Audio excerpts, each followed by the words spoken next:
जी ਇਹਦਾ ਅਸੀਂ ਹੈਡ ਪੱਟ ਰਹੇ ਹਾਂ ਤੇ ਹੈਡ ਖੋਲ ਰਹੇ ਹਾਂ। ਉਸ ਤੋਂ ਬਾਅਦ ਇਹਦਾ ਸਲੀਪ ਲੀਕੇਜ ਹੋ ਗਿਆ ਜਿਹਦੀ ਵਜ੍ਹਾ ਤੋਂ ਪਿਸਟਨ में पानी आ तो इंजन रोड नहीं लै रहा तो चेक करने वास्ते हम मुकम्मल हुण खोल रहे हैं।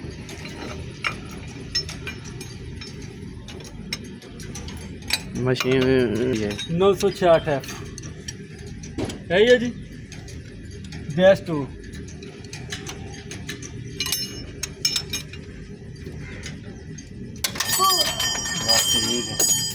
मेरा पासा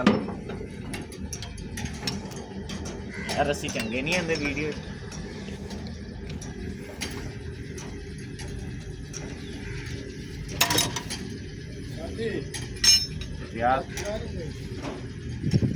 टाके देवी यार कोई वेखी यार